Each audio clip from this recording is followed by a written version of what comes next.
Hi, I'm Steve Green, Master Arborist with Greenview, and it's time to talk trees.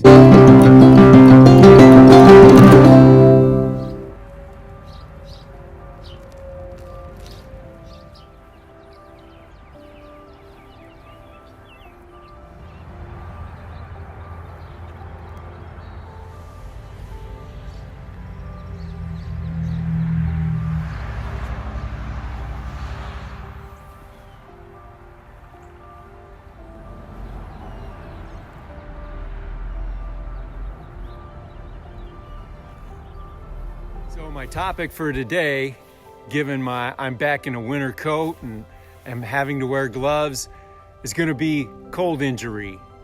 It's April 21st and below freezing temperatures overnight last night and even colder temperatures in the forecast for tonight. So it seems a timely opportunity to talk about cold injuries in trees. Some of you may have heard an expression common amongst horticulturalists and arborists that it's not how cold it gets, it's how it gets cold. This is to say that woody plants like trees and shrubs can acclimate to some pretty severe sustained cold temperatures during the winter, and of course how severe and how sustained kind of dictates what zone the plants will be considered hardy in. It isn't really a matter of how cold our temperatures are during the winter. Those are not what are so much injurious to the plant as extreme fluctuations in temperatures. So during the winter, mild periods that are punctuated by rapid and severe polar plunges can produce a variety of different cold injury symptoms in plants.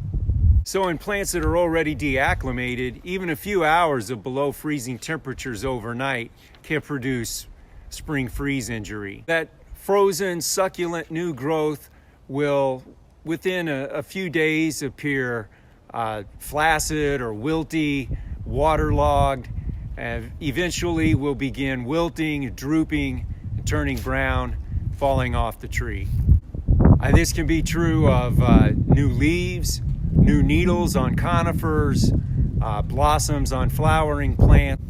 Now ordinarily, new leaves will develop, although it may take some time.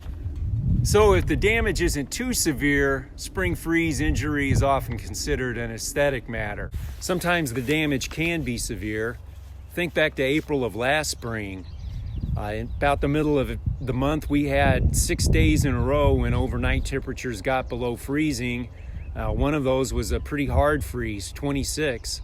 We saw extensive damage on a couple of varieties of trees. A lot of cherry trees, especially Kwanzaa cherries, got hit pretty hard, and hornbeam.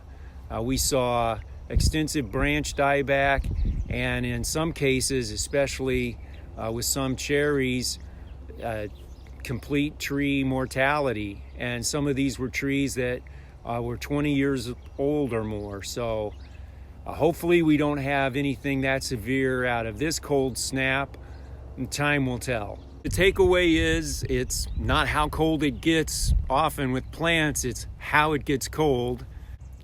Forecast for next week looks much more promising. Looks like we've got some 80 degrees on tap.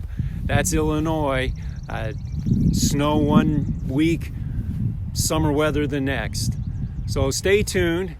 Keep an eye on the plants in your landscape, and if you're concerned about symptoms you see on some of your trees after this spring freeze, you can contact me or one of our other arborists here at Greenview. Thanks.